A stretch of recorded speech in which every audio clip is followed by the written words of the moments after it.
Fever fans reach breaking point after two more players join Caitlin Clark and Sophie Cunningham ahead of Lynx clash. The Indiana Fever have battled through one of the toughest injury stretches in the WNBA this season. "We keep signing people, or we're running out of people to sign," were the words of Sophie Cunningham, which perfectly captured their season.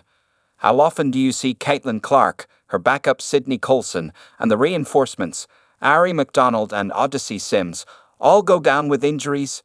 What was supposed to be a season chasing greatness has instead spiraled into one of the most painful chapters in franchise history.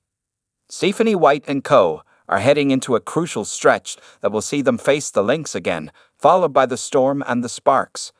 If it wasn't looking bad already, the Fever dropped a media report that has quickly become the talk of the town. Right now, they have 6 players sidelined with injuries. Joining the list is Chloe Bibby, who sat out the last game against the Lynx after feeling discomfort in her left knee during pre-game warm-ups. Odyssey Sims follows her with a groin injury she suffered in the same game. They now join an already crowded injury list that includes Sydney Colson, Sophie Cunningham, and Aari McDonald, all ruled out for the season, while the basketball world continues to patiently wait for Caitlin Clark to return from her groin injury. This expansive injury list right before the most crucial stretch of the season is anything but a morale booster. The Fever have brought in Aerial Powers and Chi Petty on hardship contracts to fill the gaps, but it hardly screams confident. But the Fever aren't the only ones feeling the sting. The fans are right in it with them, but first, they're going to need some answers. Fans react to Caitlin Clark and co going down to bare bones. "It's amazing how the refs allow the rest of the WNBA to assault the Fever players on a regular basis," one fan commented. This frustration isn't new among Fever fans. They've long felt their players don't get the calls they deserve. The players have voiced it, Stephanie White has voiced it, and the clips have been circulated. In one instance, Sophie Cunningham was issued a foul while a replay had clearly shown it must have been an offensive foul on Paige Buchers. In another, Caitlin Clark was accidentally poked in the eye and shoved to the ground in a matter of seconds while playing the Sun. In a repeat of shoving and pushing, the reigning ROTY even ended up getting hit with a technical for arguing. So fans aren't letting anything pass. One fan even mocked the officials sarcastically, saying, "The next thing, refs won't have jobs," hinting that at the rate Fever players are going down, there won't be anyone left to call fouls against. But it's not just the refs that fans are angry with. The Fever organization is taking plenty of heat too. How exactly did Bibby get hurt?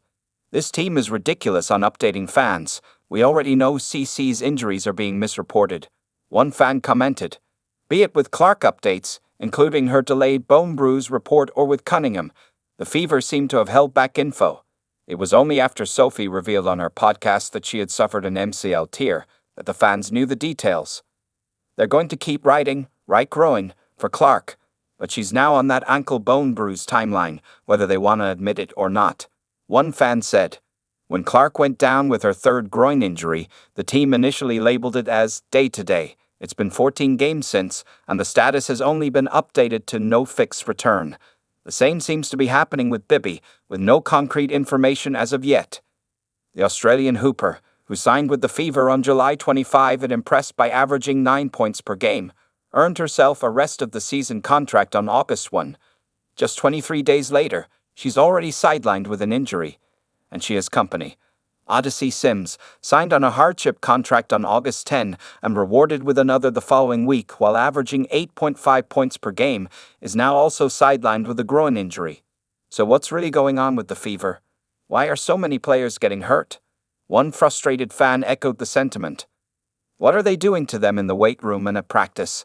And maybe add some electrolytes for all these muscle injuries, one questioned.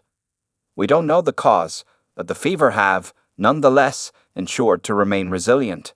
They are still in the playoff contention, and the first-half lead, coupled with late-game surge against the Lynx, proved that the team is not backing off just yet.